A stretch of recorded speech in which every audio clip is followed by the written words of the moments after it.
RBL Weekly back on the air, week 24 of the 2023 season. I'm Pat Barker, joined as always by Sarah Keller. What's up? Sorry we missed you guys last week. Some scheduling issues, but we're back here to talk about all the latest exciting action in the Roast Battle League. Before we get to any of that, let's just get this out of the... Before we hit record, Sarah was like, I got some tour dates I got to tell everybody about. Yeah. So I'm like, let's just knock it out right off the bat. If you want to see Sarah Keller in action, performing live stand-up comedy, you can do it, right? So I'm going on the road with Brad Williams. So September 7th through the 9th, I'm at the Liberty Funny Bone in Liberty Township, Ohio, which is basically Cincinnati. Then September 14th, I'm at the Sioux City Orpheum in Sioux City, Iowa. September 15th, I'm at the Pantages Theater in Minneapolis. September 16th, I'm at the Barrymore Theater in Madison, Wisconsin. So come on out. Wow. Theaters, I'm fucking stoked, yo. Very impressive. Yeah. Congratulations. Yeah, and then hopefully more coming down after that, but... This Tuesday, I'll be at Roast Battle. Yeah. I don't know if I'm doing anything. I might just be hanging out, but come see me. No, that's exciting stuff. Congratulations. Thanks, I'm super stoked. I got merch now. Merch? Yeah. Where can they get the merch? We have to come to the shows. I don't have an online store yet. Baby steps. Baby steps. We're getting there. Look at that. Sarah Keller just absolutely killing it. I feel like a real boy. Yeah. Well, that's very exciting. Sorry, we missed everybody last week. Yeah. Exciting stuff going on in the league. As Scotland last week, we did put out the battle. So if you guys wanted to see them, they are available on the channel here. The top five. It was also listed on the RBL Commish Instagram account. Scotland jumping Tokyo. Whoa. Going into second place. Drama. In the international division as they compete for that second and final playoff spot. Oh, my God. And I think we'll be seeing a little bit of both of those cities on today's episode. Ooh, if this was a reality show, this would be like the drama line. Yeah. Scotland versus Tokyo. Yeah. Who will take it? And like I just see Scotland throwing a drink in Tokyo's face and be like, "You bitch!" And then Tokyo's crying in the corner. I was gonna say Tokyo being like, "I'm so sorry. I deserve that drink way more thrown accurate. in my face." Yeah. Hilarious. Yeah, Japanese people would not be good on a reality show. No, they're way too polite. Not a lot of drama. No. There. Do you want to just get into the battles? Let's do it. I know we're all in a rush this week, so let's knock this shit out. The number 5 battle this week. I want to start by apologizing to London. Because London and this city were competing for, in my opinion, this number 5 spot. I sent the videos to a bunch of other people. This is another thing that I want to, as we get into the home stretch, I am getting second, third, fourth opinions on these battles. I don't think it's fair for me to be the only one who kind of has a say on that. And there was this big sort of fight for this 5th and final spot on this week's episode between London and New York. The London battle, I will say, technically a better battle. I think better joke writing. Everything that I typically look for in a battle, London had. But this one, God, I watched it 5 or 6 times, and every time I just felt so happy when it was over. And that's got to be worth something. So the number 5 spot is going to go to New York. New York, the number 2 city in our rankings in America, adding another point to their total with the number 5 battle this week. This is Kevin Mulheron versus Britt Miggs. Here it is. I'll go first. All right, that's on Britt. Let's go. We got to make this quick because Kevin has to get back to telling women he's a sapiosexual. So, yeah. Kevin has a joke about how his ex used to masturbate to literotica next to him in bed. How bad do you have to be at sex that you become a cuck for Barnes & Noble? More like Barnes & No Balls. I encourage all my girlfriends to be literate. But they're not. Okay, so Britt's fucking divorced. So true, King. After 8 years of marriage, now she's in a fucking gay relationship. It's like, Britt, when are you gonna stop playing hard to get with me? Thank you, Saoirse Rogaine. Kevin is short and Irish. But you like that one? Yeah. Kevin is short and Irish, but he could never make it as the Lucky Charms mascot because he's always running towards kids, not away from them. You know? She said I'm short and Irish. I feel so seen. Okay, so Britt grew up with a rich mom and a poor dad, and much like her dad, she will not let me date her.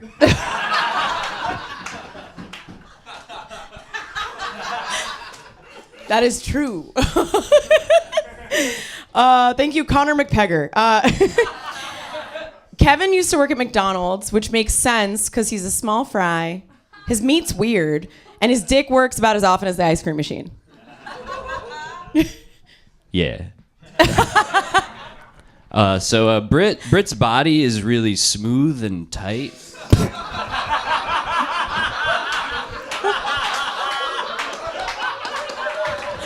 Fucking hate that this is working. I fucking hate it. What was I saying again? Oh, right. It's a roast. Your fucking ex-husband cheated on you, idiot.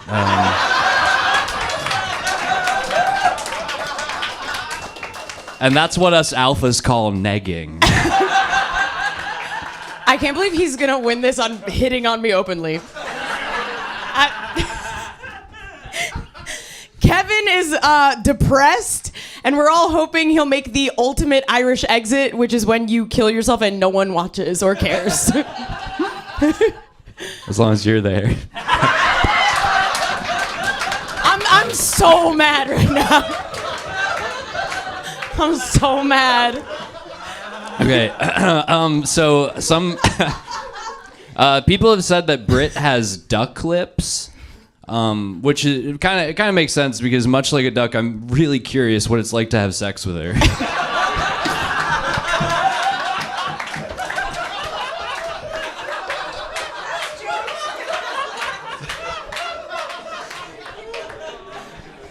I hate so much of what you choose to be.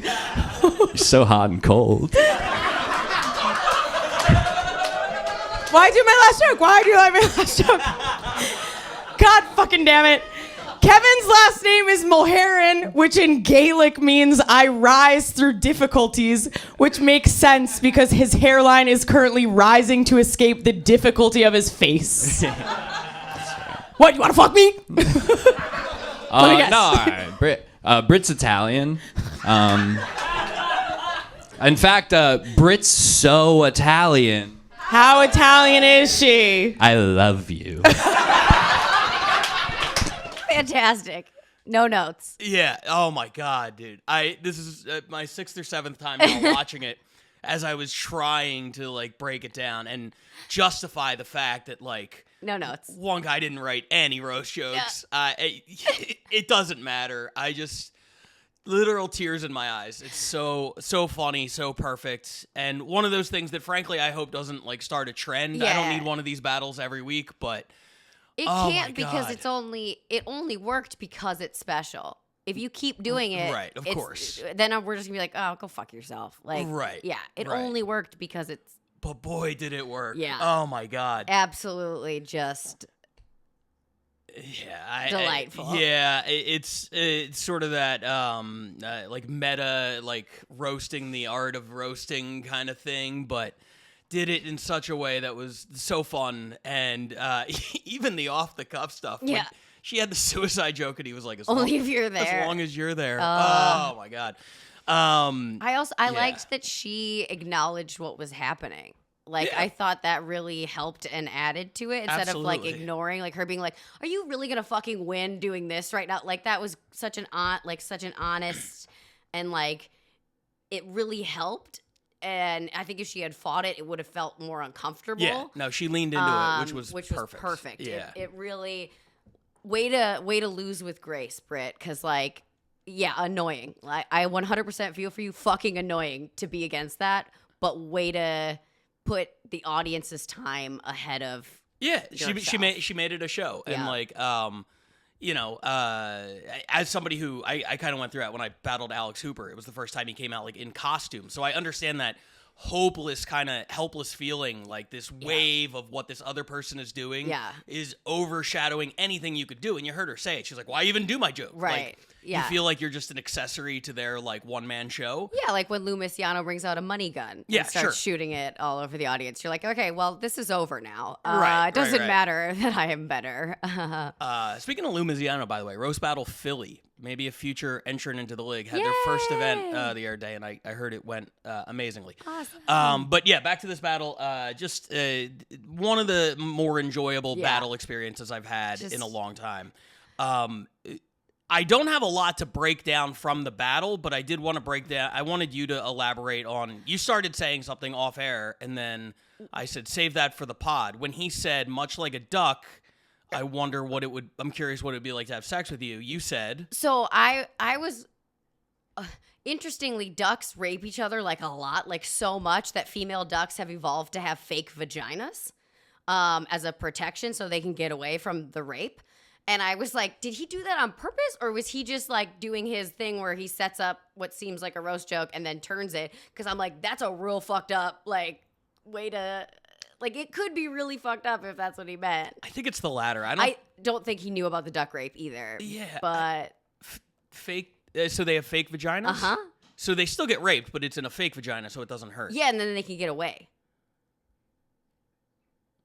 Wait? What do you mean they can get away? Does the fake vagina fall off as they make their escape? Or like they don't get pregnant. I'm not exactly sure. I don't just think you know can they get have away. a I fake think- vagina. Right. Maybe it's like, you know how dogs have like a barb? Maybe the barb doesn't, if they have it. They have a what? Oh yeah, you didn't. Okay. Why do I know so much about animal penises and sex, but organs? Guys. No, so dogs have a barb on their dick. So if they, and they hook into the female's vagina and they can't unhook until they come.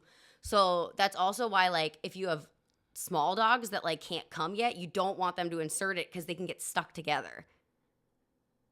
Yeah. This is the first time in history Pat Barker has ever been speechless. Mark it. So that was the number 5 battle this week from New York. Kevin Mulheron versus Britt Miggs. It just hooks in there, huh? Yeah.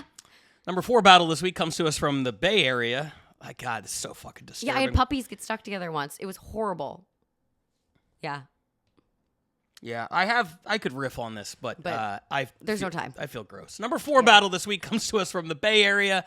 This is Parker Newman versus Buddy. Here it is. Thank you guys. Yeah, give it up for Parker. Yeah. God's chosen people, my ass.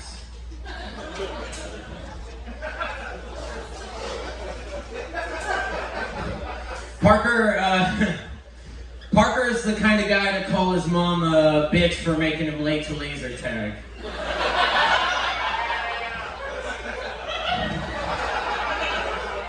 Buddy, how am I Jewish, but you look more like a reptile?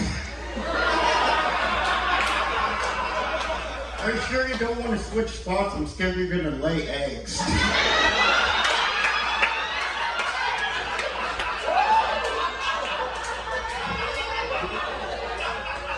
That's very funny coming from somebody who looks like every Seinfeld character mushed into a bag.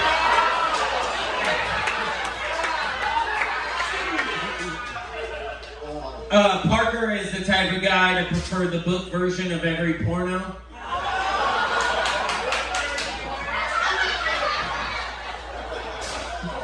Directed by Buddy D. Buddy looks like Jesus if he were crucified.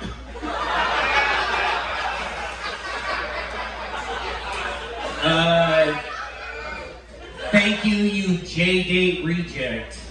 Parker used to work for Uber, you guys. But they have said after the trial he may get his job back.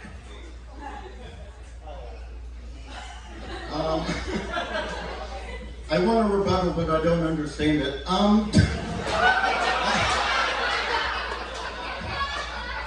Buddy used to work, he actually got a diploma from a weed college. His thesis was on how to roofie a vape cartridge. It works, you guys. You guys might not know this, but Parker had lockjaw that left him bedridden for an entire year. But before you get to feeling too bad for him, he did meet the love of his life in that time. And after purchasing her from an online website, Parker and his Sailor Moon body pillow are now engaged. That's right, my jaw hurts, but not as much as my eyes right now.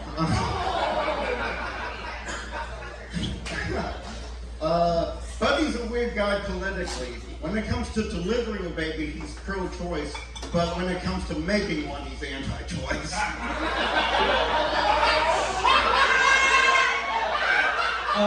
That's funny coming from the guy who looks like he calls women gay for rejecting him.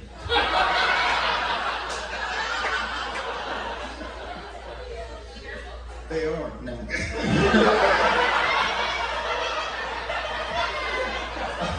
One more. Yeah, God's chosen people. Like I said earlier, that's total bullshit. If Parker is who God has chosen, that is the worst mistake he's made since childhood cancer. Buddy's right, I'm Jewish. I like to like the menorah, but he looks like he likes to like the crystal meth Nora. Okay, so back to the roots of what roast battle is. Two gross white men, Yeah. saying each other awful things pedophiles. about each other, calling each other, were there any pedophiles? Or rapists. I Rapists, guess. yeah, Rapists. yeah, exactly. They had a little nuance to this one. I apologize. Started very, very, very strong, dipped in the middle, had a couple hits towards the end, little roller coaster. What'd you think? I was a big fan of the laser tag joke. That made me laugh a lot. I Yep. love I've said this a million times. I love me a silly visual joke. And I just pictured him in the back of his mom's minivan being like, "You bitch," as they pull up to laser tag. I missed the first round. Excellent. Back-to-back literotica jokes on these. You don't get a lot of erotic literature jokes. Maybe it's a trend. Maybe it's the new hot thing in roast battle. Ooh, is it the new pedophile joke? Literotica. I would be fine with that, replacing it as the season 2 trend. I agree. A lot of literotica. Yeah. I have a question for you though. Why was this 4 and 5-5? So the good thing is now that I'm sending these to like other people, a trusted panel, I no longer bear the total responsibility of making that Yeah, decision. but we're still gonna blame you. Yeah, that's fair. That's fair. It's a cumulative ranking based on what people say. My guess would be, and this is based partially on my own opinion as well, the New York, the New York one was really, really hard to rank. Yeah. Because it was so different than everything else that it's going against. And I want to be really clear when I say the New York battle might have been the most enjoyable one I've seen in a while. It's probably the most enjoyable episode or battle on this episode. The one I felt the best about after the one I enjoyed watching the most. But objectively, I think if you're breaking it down, I think the argument against it would be that there were one of the people didn't write any real roast jokes. The other person who did, her jokes weren't really connecting that much. So I think from a technical perspective, that is where you would put this one ahead of that one. That being said, there's nothing on this episode except for maybe the top 2 battles. Certainly the next one, I don't think anyone is going to enjoy as much as New York. I'm just going to come out and say it. But there's something to be said for ranking it from a technical perspective. 100%. Yeah, that makes sense. Because you could watch a football game that's really entertaining, but like technically terrible. Yeah. Like I felt like in this battle, I would say 60% of the jokes hit. The ones that missed pretty hard. Yeah. The New York battle, while the whole thing felt enjoyable, if you break down the actual jokes that hit or missed from both competitors, you probably have a slightly lower hit rate. 100%. Okay. That's what I figured That your would be my answer thing. would be, but I still wanted to hear. No, I appreciate you checking me because when I prepared this episode, I was like, people are going to be like, what the fuck is wrong with you? Right. You put the most fun battle last. And I totally get that line of thinking. So, Well, fair question. that's why I asked it. That's pretty much all I had to say. It was like, I feel like you summed it up. I really liked the laser tag joke. I wanted to call that one out. Yeah, I really like crucified. You look like Jesus Yeah. Christ if he was crucified. I think I thought that was really good. And yeah, 2 jokes in, I was like, this is a battle of the week potential. Yeah. And then whatever the top of the third inning, so to speak, the first joke in the third, just it flatlined so hard. I think it was the Uber one. Yeah, the and Uber then, one. And then it was followed up with one that flatlined also, and Yeah. and They that's- kind of got it back, but it definitely sort of hampered the battle. But number 4 battle this week from the Bay Area, good stuff from those guys. Number 3 was another one that's really, really hard to rank. It was a highly anticipated battle for me. I know it will be for you as well. This is the Tokyo title match. Ooh, So these are two of the battlers who went against us when we came out there. The champion, Troy Lewis, a.k.a. Lewis Troy, who I battled going against Jay Yamaki, who has been a favorite here on the podcast. He battled Paige Wesley in a number 1 battle a while back. Top 10 of all time battles. I completely agree. And I was curious to see what would happen with this one. And it's interesting. I can see how it would be because they have possibly not complementary styles. Mm-hmm. But like they're both so good. But I could see, knowing both of these battlers, how it could be number 3. Yeah, it's and I don't want to spoil it too much, but the style that we became accustomed to with Jay when he battled Paige, this is fought in a completely different style. 100%. Because Lewis is not. I know that's his last name, but is not. He's a sniper, not a multiple shotter. Yeah. So interesting style clash for the title, the Japanese championship, the reigning champion Lewis Troy versus the challenger Jay Yamaki. It's the number 3 battle this week from Tokyo. Let's check it out. Battle! Battle! Battle! Battle! Battle! Jay Yamaki versus Lewis Troy! Woo! So thank you. Yankovic versus Smackovic. Let's go, guys. Let's go. So, like, this guy, let's get this out the way, man. Lewis Troy. This guy uses a fake name. His real name is not Lewis Troy. It's Troy Lewis. Genius levels of deception. Like, you just put your last name before your first name in a country where they do that anyway.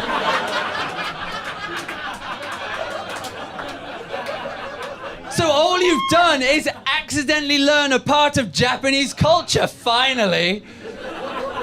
If you wanted advice on faking things, you should have just spoken to your wife.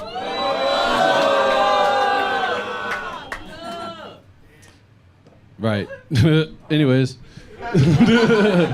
You better be careful. I see a folding chair over there. You might meet the real smack-a-bitch. That was mean.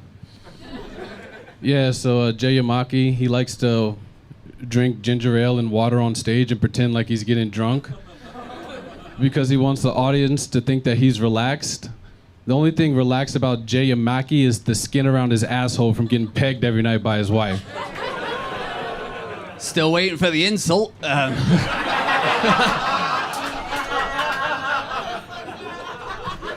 So in preparation for this battle, I wanted to speak to people that were like Troy. So I spoke to NPCs in Grand Theft Auto.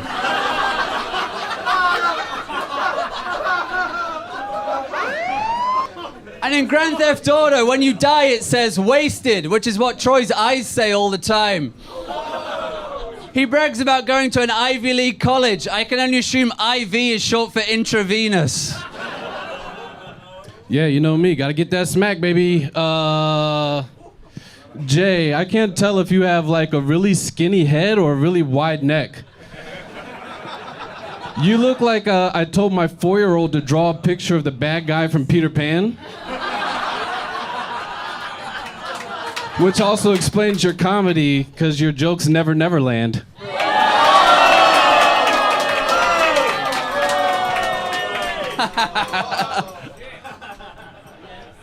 Moving on. So, next up we have funny stuff. So Troy used to teach special needs kids, and if there's any word he hates, it's the R word, which if he'd take his fucking cap off for a second, you would see would be Rogaine. That's right. Troy is a shining example of humanity, whereas Troy's head is a shining example of a head. That's how you know he's a good guy, because he gave the kids special treatment when his hairline needed it most. You look like you need a special toothbrush to brush your teeth. You look like you need to work on your jokes. You know what's crazy is me and Jay actually have the same hairline. I just have something called self-awareness. He thinks he can trick you guys. If it grows long in the back, you won't look at the front, right? What was my joke? Okay. Oh yeah. Jay. Yes. I can't tell if you have like a really skinny head or a really wide neck. This sounds familiar. You look like a llama that put on a Professor Snape wig. Really, you're such a Slytherin. I'm not talking about the house from Harry Potter. I'm talking about what he lets other men do to his wife. Poor me. So, yeah, I mean, Troy listens to rap. Also, I have really long hair. So, Troy actually listens to 90s rap. And that was quite surprising to me because I looked at the lyrics for a 90s rap song. And this is Wide Open by LaShawn. Have you ever in your long-legged life have a sneaky, freaky finger make that butt feel so nice? Cocoa butter coated on some Vaseline so I can stick it in with ease and turn that ass into a fiend. Grab the booty cheeks, spread them open wide. Feel that surprise I'm about to put inside. I mean, if this is painting a picture of your youth, then your asshole must look like Edvard Munch's The Scream. Your asshole must look like a pirate's eye socket. Your asshole must look like the entrance to a partially deflated bouncy castle.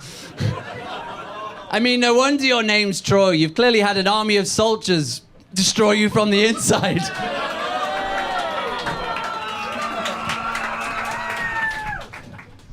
Is that a real song? I don't even know what the fuck you're talking about. Yeah, That's awesome. Yeah, my asshole is about. That song was about my asshole. Jay, Yes. I can't tell if you have a really skinny head or a really wide neck.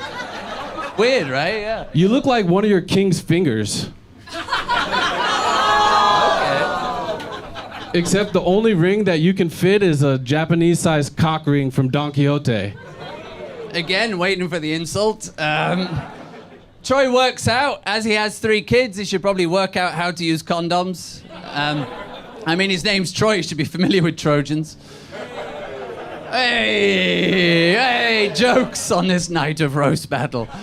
But I'm surprised that he managed to make his wife pregnant because he clearly hates wasting protein. I mean, to Troy, a cream pie is a post-workout snack. The only reason why he has 3 kids is because that's how many times he's fallen asleep before he can scoop out his seed with a chicken leg.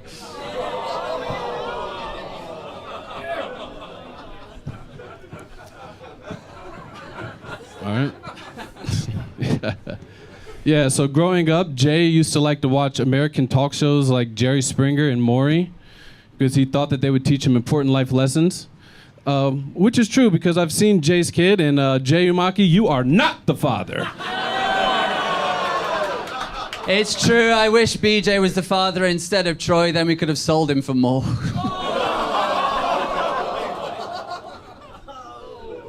Come on, BJ, come to the fucking stage already. Do your job, man.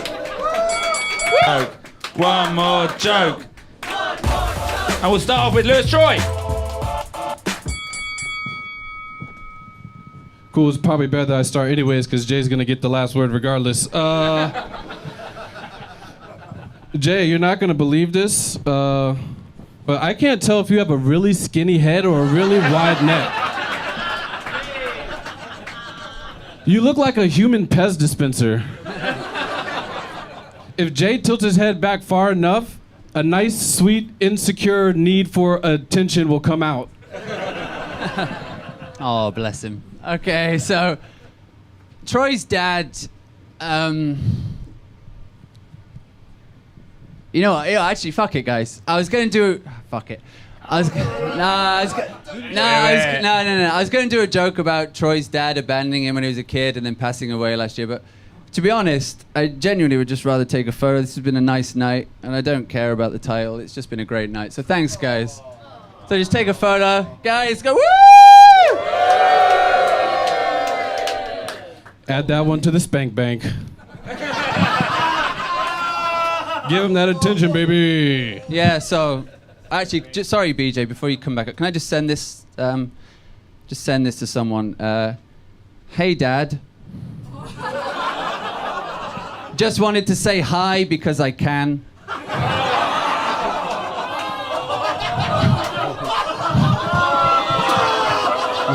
That's hilarious.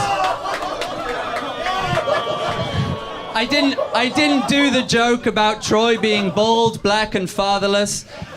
It felt too mean calling him Samuel Alabandon's son. By the way, did you know Troy's asshole contains several species of bat? Anyway, thank you for always being there, Dad. You're great. Love always, Jayamaki.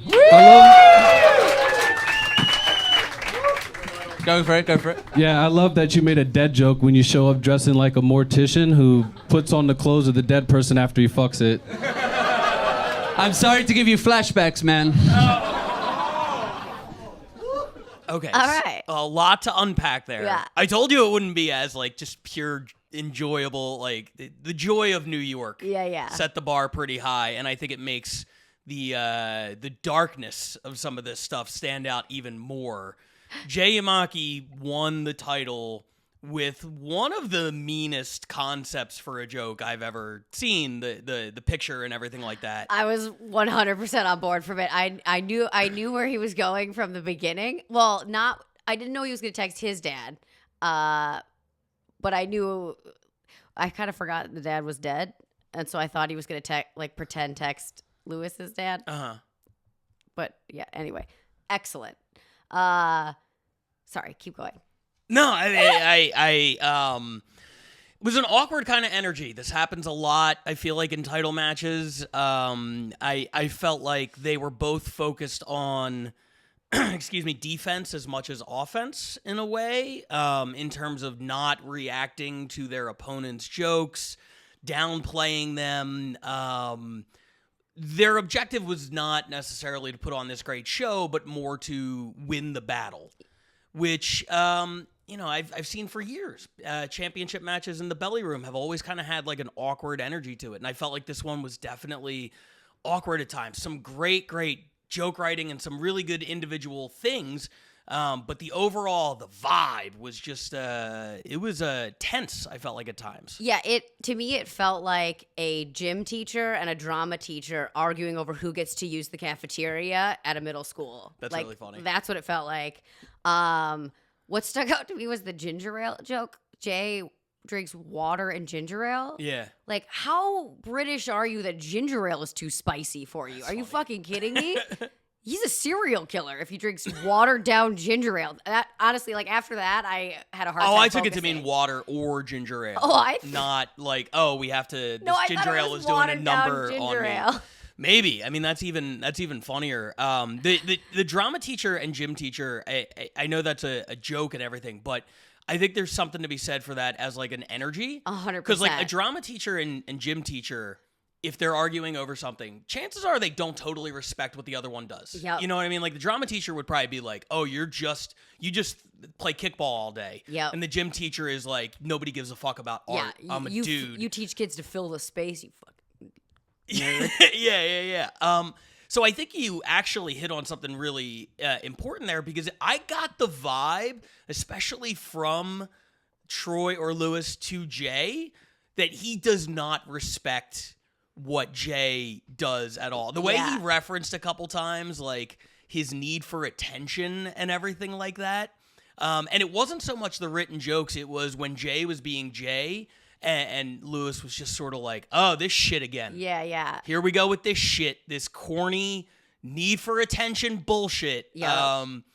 When you start really like getting to the essence of the person's character, maybe I completely read this wrong. Maybe they're best friends. I don't know, but I definitely got the vibe that Troy or Lewis was just like, fuck this guy. Yeah.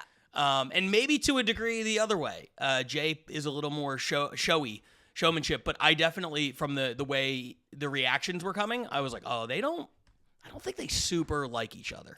Yeah. It was not as much fun as it could have been. Yeah. Still really, I mean, good joke writing. I do think that Jay is better, and having been in there with Troy, I'm just gonna call him Troy. I'm getting tired of the back and forth thing. Having been in there with Troy and seeing the way that he sort of like went against me, I think this could have been better with about 30% of the jokes kind of like cut off. You know what I mean? Like I feel like the long style didn't hit as hard as like the quicker style would have in this one, because they both had some really good premises. I loved a lot of Jay's jokes. I love Troy, the simplicity of Troy's rebuttal with the hair when he was like, "We have the same hairline. I just have self-awareness." Yeah, excellent. Which is great. I thought overtime was a good call, and then Jay took a big swing in overtime. And I think if you're gonna take a big swing, overtime is a cool place to do it. 100%. And it paid off. I didn't need the callback to Troy's asshole. Yep. There was so much stuff about each other's assholes, like way more than I needed there.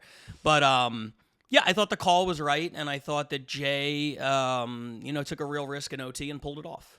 Yeah, I agree. I think almost every single joke could have been cut by 30% and still would have been a great joke, and maybe would help the battle a little bit more. Otherwise, I agree with your analysis. Yeah, and really fun. Respect to Troy for the running bit of the skinny head, wide neck. Yes. I definitely thought that he repeated the joke 100%. unwittingly the second time. So did I. And I was like, oh no, you forgot. Right. And then I was very relieved when it was revealed you did not forget. But he pulled it all together. Yes. This was a tense battle, technically well fought. Good stuff out of Tokyo. They pick up 3 points as they try to jump back into the number 2 playoff spot as they try to catch Scotland. Will they do it this week, or is Scotland still to come? We will find out. I'll tell you this, they're not the number 2 battle this week. That comes to us from Los Angeles. This was a couple weeks ago in LA in the Belly Room. This is, in my opinion, the front runner for the LA MVP during this season. Maybe the league MVP, Ryan Nesson, the undefeated Ryan Nesson, who we've seen on this pod before, going up against the always entertaining Effie Meadows. It's number 2 this week. Ryan versus Effie. Here it is. Guys, let's keep it going for Effie. She took time away from being so brave to be here tonight. Effie was on a game show called Hangout, which is also what her dick and balls do in a bikini. You look like a lesbian Bob the Builder.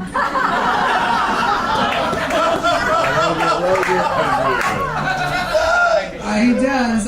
You guys, Ryan lost his driver's license in a DUI. Now he's just like his Holocaust survivor grandpa, forced to take the train. Oh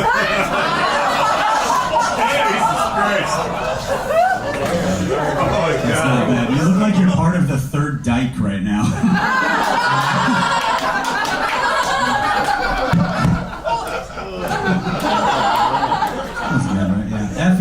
Effie's what appears if your Pornhub search is just a question mark. You look like a Fox News reporter in the Upside Down. Like you fit right in at Fox because you're also an annoying Tucker. I'm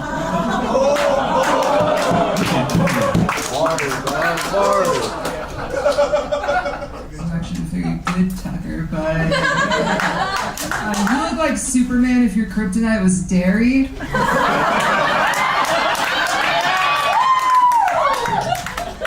Ryan's dad died of stomach cancer and he has a low sperm count, so he cannot be a dad and he does not have a dad. He is bad at dad. Ryan is bad at dad.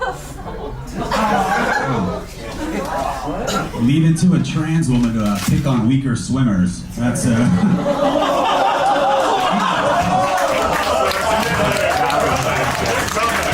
That was a good job.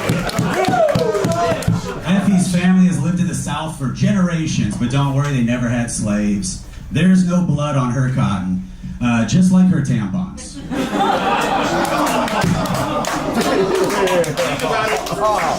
Hold on, let it sit. Ryan's been trying to conceive with his wife for a long time, but to no avail. It's kind of embarrassing that Hitler could fit 6 million Jews in the oven and you can't even get one in hers.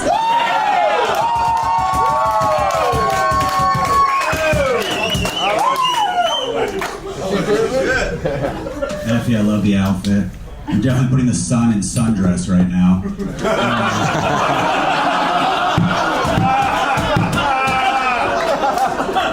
Spelled S-E-N. You have no sun in your life or in your name. Effie is getting bottom surgery next year, which is a very brave thing to do before fixing those teeth. After that surgery, Effie's gonna have 2 gaps no one wants to fill.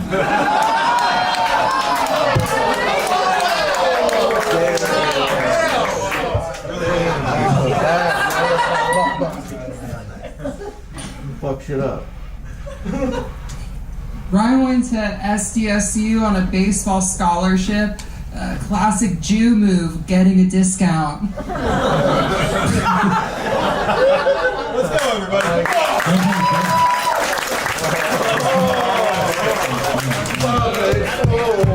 I like the new hair, Effie, but I don't think that's what people meant when they said go cut yourself.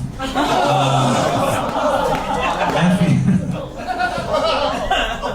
Yeah. Oh shit! What was that last joke I had? What I making? Yeah, Effie. I don't know why I did that. Effie. Effie has never done cocaine nor been near anyone that has done it. The only time people snort around her is when she says she's a real girl. Wow, not worth it. You look like Dylan Mulvaney after drinking 15 Bud Lights. Better? Ryan did not learn Spanish for his Mexican wife, but he did get his license revoked, so now they both know what it's like to be undocumented. All right. That was a ridiculous conversation we just had off camera. The number 2 battle this week, Ryan Nesson versus Effie Meadows. Really, really good. High hit rate. Not a lot to pick apart on Ryan's side, so I'm just going to get out of the way that when the host comes up and you shoo the host off and you're like, I got one more, and then it bombs, that's very funny. 100% of the time you look like an asshole, so well done. Yeah. Well, was it they had one more joke? I think Moses legitimately miscounted. No, I think Ryan was correct. Yeah. And I probably would have done the same thing, but just when you look like that already, and then you're just like telling the host, like, get the fuck off the stage. I got this. Effie said something too, though, right? Yeah. They were both right. Yeah. Just I guess I didn't, when Ryan commented on like, oh, not worth it, I saw both of them do it, so I was like, oh, you had to do your I think they were joke. correct. Yeah. So I gave him a little more leeway for that because Effie was on board too. If it had just been him, then yeah, it would have been like, oh, go fuck yourself, dude. But anyway. Look, you're technically correct. I just like giving shit to Ryan. And there's 100%. Not a lot you can give him shit for in terms of his battles because he is on a fucking tear recently. He is undefeated this season. He is 6-0 now after that win. He's won at the Mothership in Austin. He's won at New York Comedy Club in New York. He has just dominated everybody. The only battler in the league to have as many as 6 wins with no losses. And this was another incredible performance. I think he has really found his groove on stage.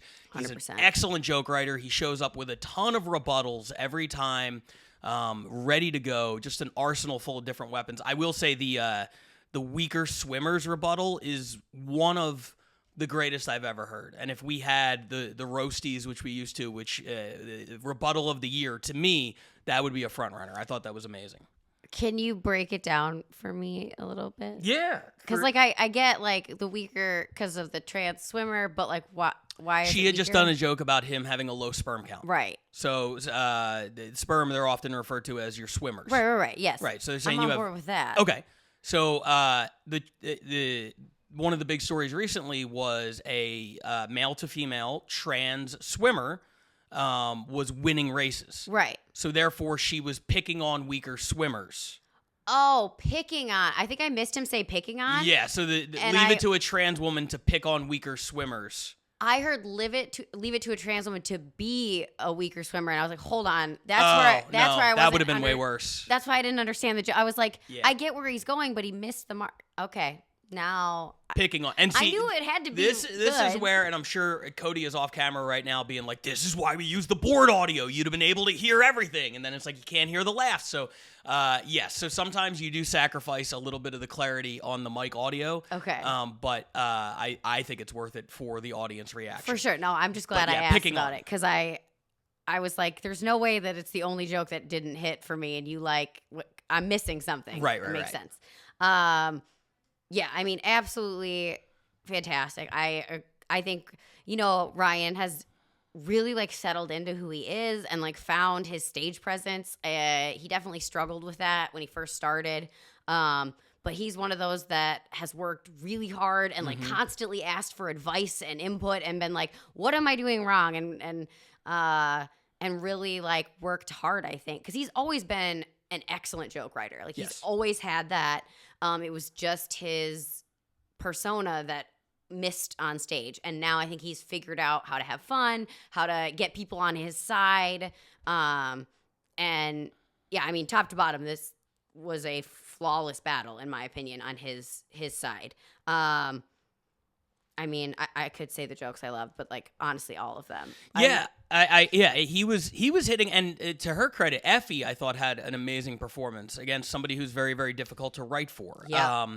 The only downfall to Effie was in the middle when she, as I put it when I was judging, did like a Hillary Clinton campaign kind of thing. Yeah. Like I remember when Hillary was running, and she was always like talking about playing the woman card, and her slogan was, then deal me in. And it's very like a very political thing to like take a phrase and like have kind of your like you're the fucking Rock or something, where like the audience like yells along with it.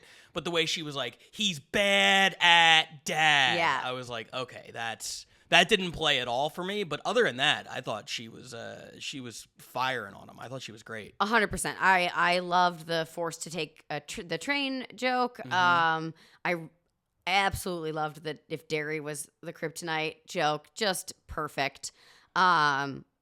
Yeah, I mean, what a great back and forth. It only became uneven after that bad dad joke. And sometimes that's what happens when you take big swings. Yep. You know? And Yeah, absolutely. Do you think that because she leaned heavily on the Holocaust?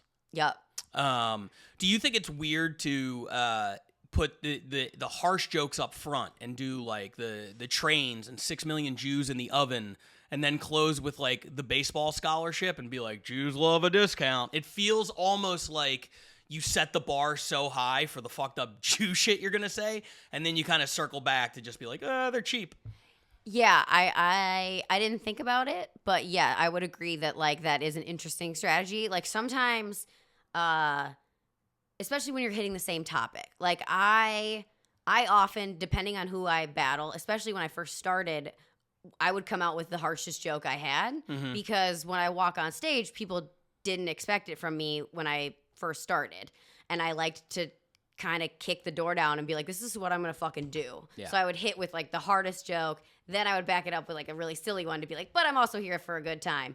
But they weren't the same subject. And it's really hard to go from like, we murdered a bunch of Jews to like, and they're cheap. Like, Yeah. I think I would have swapped it.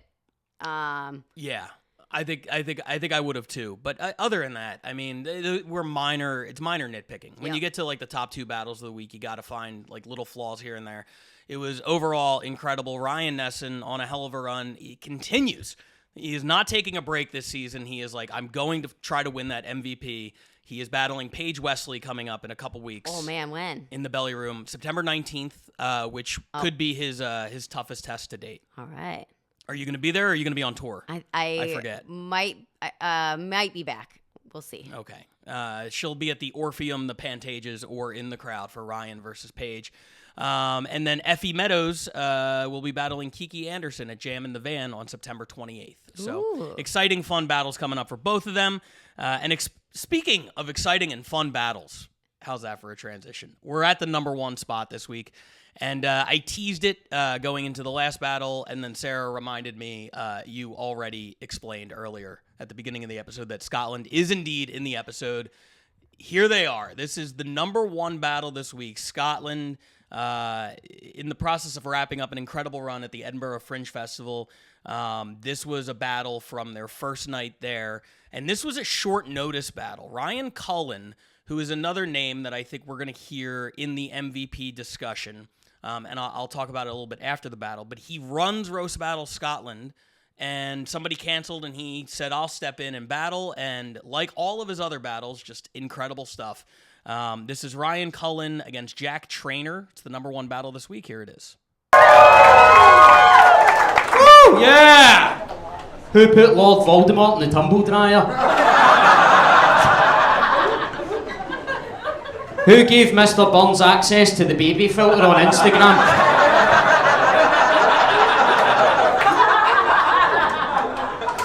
Ryan Cullen looks like the kind of cunt Will Smith found peace with at the end of I Am Legend.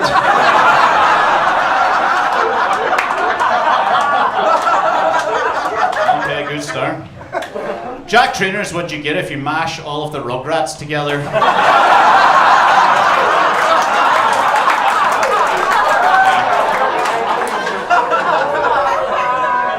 Jack looks like he would rape hitchhikers in his truck if only he could see over the steering wheel. The closest thing Jack will get to a woman is being misgendered from the back.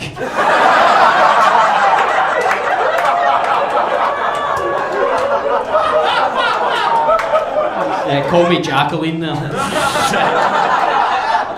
Ryan once turned down sex with a porn star because he was having too much fun on a night out.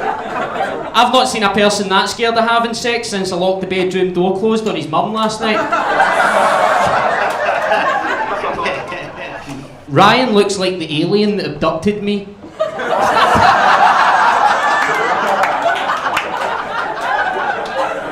Apparently Ryan's Irish. I know, I didn't know Roswell was a border town either. Well done. Jack looks like he cuts his hair with a windmill. Jack, if you're here, who is storming the Capitol building in DC?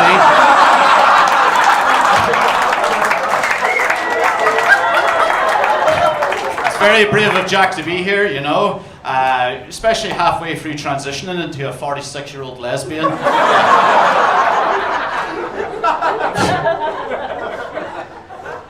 Ryan has the same facial structure and immune system as Alexander Litvinenko.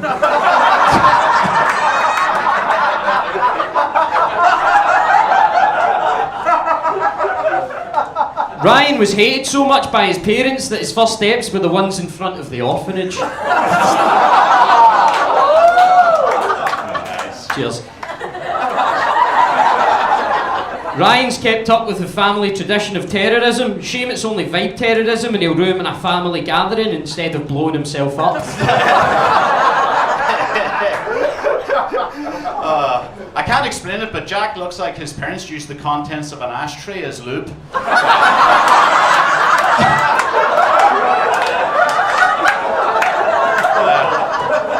I can't believe that you're even trying to be a comedian. The only time this man will be on TV is talking about the secrets of Area 51. He looks like a Sims version of Joe Exotic. The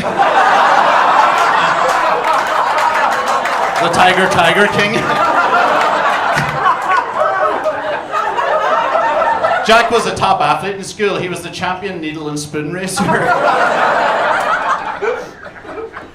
If you saw Cullen without his top on, you'd be surprised he's not vegan. Ryan looks like he gives himself food poisoning recreationally.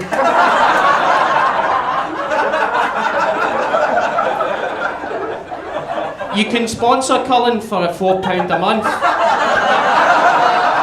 Which is coincidentally how much that cunt weighs.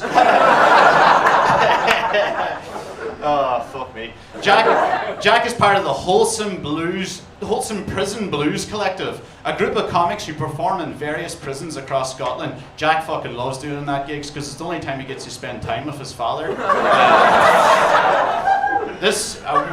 Just a little insight to this. Kieran Bartlett and Mickey Bartlett had to drop out. Okay, Kieran got very, very sick just before the show, so this is a very much a last minute, battle. And I asked Jack, Jack, do you have any information on yourself that I can use? And Jack, one of the messages Jack wrote was, I was really into gangster rap at an early age. So much so that when my mother found one of my raps, she submitted it of evidence of a complex learning difficulties to the government so that she could claim more benefits. Now, I've read my uncle's suicide note, and that was way, way less sad than that fucking shit. Oh, that's so fucking true. Looking at Ryan, you wouldn't think it's been 270 years since the potato famine. When I found out Ryan's dad was in the RA, he had to correct me. Apparently it's some Republican army, not Rapists Anonymous. If you want to see Colin's show this year, he's doing a tribute act called Sinead O'Connor. Cheers, Daniel. And apparently Ryan took a bribe from his university to leave his course, so with that information I'll just do us all a favour. Give this comedy shit a rest, mate. I'll take that. Yeah, Jack, you were actually born to do comedy. Specifically, my name is Earl. Jack's so ugly he can sense earthquakes before they happen. Jack genuinely stuttered Mandarin in China. Wait. Yeah. Just so he could be with the people of his same height. Even though Jack's actually been to Wuhan, he actually genuinely looks like he's the patient zero for mad cow disease. That's me done. That's for you. Thank you. Excellent. God, I mean, first of all, short notice, 15 jokes apiece, or whatever. I was trying to count that time. It seems like 3 jokes per turn, 5 turns. Just an incredible output to have that many hit. A few things jumped out at me. Number one, the Scottish audience is my favorite audience anywhere in the world. Every battle they send is just, the crowd is so incredibly hot and on board for everything. And it makes the battles so much better. Yeah. It helps that the jokes are fire, but you know what I'm saying. That energy is palpable. Very much so. And it definitely, like with every word, you can feel the energy building in the room, and they laugh in the middle of jokes without interrupting the joke. Mm-hmm. Yeah, really great audiences. They get it. Yeah. So what do you think overall of the battle? Just great. First of all, Ryan might be the baldest man I've ever seen. Yeah. That was the first thing I noticed. I was like, man, that is a bald man. And we see Jeff Ross every Tuesday. time. I don't know how you could be more or less bald, but I get what you're saying. He is the most bald. For sure. Also did not know that the mullet had reached Scotland. Very happy to hear it. Big fan of the mullet comeback. Excellent joke. I mean, I love the misgender from the back joke. We see every character all at once a lot. We've seen it second twice. time in this episode. Yeah, this episode. Yeah. I loved the Rugrats because it was all of the Rugrats and Reptar. So that was just great. I also loved the I can't explain it setup, followed by the ashtray. Like, I love just acknowledging. Yeah. This is going to be I have silly. the pieces of a joke, and it doesn't totally make sense, but just enjoy it. Yeah. I thought that was a great tactic that we haven't seen anybody do before. The learning disability setup might be the funniest thing I've ever heard. Oh, yeah. And you say setup because there wasn't much of a punchline, but there didn't need to be. It didn't need to. Like, just reading that was, like, so fun. The idea, just picturing Jack writing, like, gangster rap and his mom being like, oh, we need extra benefits from the state because look at this shit, is... It's unbelievable. Literally, with every word Ryan said, I had no idea where he was going. Like, each word was a surprise. I'm like, gangster rap, what? Wrote his own, what? Like, it was absolutely flawless enjoyment. Just fucking incredible. What a ride. Yeah, and props to the mom, by the way, for seeing it. And I'm sure she initially freaked out, and then she was like, how can I profit off of this? Excellent. Yeah. Jack, bold move talking about raping his mom, but I was for it. Is that what he said? Yeah, he said locking your mom in the. I haven't seen a woman that scared since I locked your mom in the bedroom last night or whatever. And I was like, bold move, but I'm for it. I missed that one. That was where the accent got a little bit heavy. Which, like, if you're gonna confess to a rape, Make it as unintelligible as possible. 100%. So less video evidence. He can argue and be like, "That's not what I said." That's not at what all. I said. Yeah. I loved the food run. He's not trying to tell you he's not vegan, recreational food poisoning. You can sponsor him. Just what a fucking great food run. Yeah, those are my notes. I mean, yeah, just like excellent shit. I didn't even take notes on the jokes just because, like, for me, it's like an overall vibe. It's everything that you want in a roast battle. Feels fun, feels friendly, feels great joke writing, good chemistry, great crowd. It just checks every box that you could want out of a roast battle, and to do it on short notice was unbelievable. I wanted to talk just a little bit about how the run that Ryan Cullen has been on, and as we get into September, we get closer and closer to November 1st, the end of the season. When we look at who is the MVP, he's only done 4 battles, but look at this resume. All 4 are wins, so he's got that side of it. All 4 have been ranked on the podcast. This is his second number 1 battle. He's only so 50% number ones. Absolutely. He has put up 15 total points for his home city, which is more than anybody else in the world. In terms of value, when we talk about most valuable player, it's hard to get more valuable than putting up 15 points in a race that you are now leading Tokyo by, I think, 3 or 4. We'll look at the standings in a minute. But the job that he has done, not only in running the scene, but also stepping in last minute and like, oh, we need a great battle. Like, I can do that. He's been excellent. And I think that if Scotland makes the playoffs, I think he would have by far the best case to represent his own team and step in there and compete for that World Roasting Championship. He's been unbelievable. And the other note coming out of Edinburgh is maybe one of his primary contenders for the MVP, Shalaka Karup out of London, just won the Edinburgh tournament. Oh, wow. She won the London knockout tournament earlier in the year. She has now won the Edinburgh tournament. I think puts her probably in that front runner position for the league MVP. So a lot of cool stuff coming out of Scotland. And with that, let's take a look at the standings right now before we get out of here. So Scotland picks up the 5 points. Tokyo picks up 3. So Scotland extends their lead over Tokyo. And now Scotland is within 1 point of London. Whoa. For the number 1 spot international. That's bonkers. Which is crazy because London has been in the number 1 spot the entire year. Yeah. And now Scotland is coming up fast on them. Over in the States, not a lot of, in fact, no movement here. Los Angeles extends their lead over New York. New York picks up the 1 point for the Tinder date disguised as a roast battle. They now lead Chicago by 2. Bay Area trying to make a run up with a couple of weeks in a row on the rankings. They're trying to catch Austin for that 4 spot and then see what happens. But right now, I think right now we're looking at 6 on the American side. LA, New York, Chicago. On the international side, London, Scotland, Tokyo. Still a lot of time left. Excited to see what happens. All right, that was another episode of RBL Weekly. We appreciate you guys tuning in. Go see Sarah Keller on tour if you live in one of the cities that she mentioned.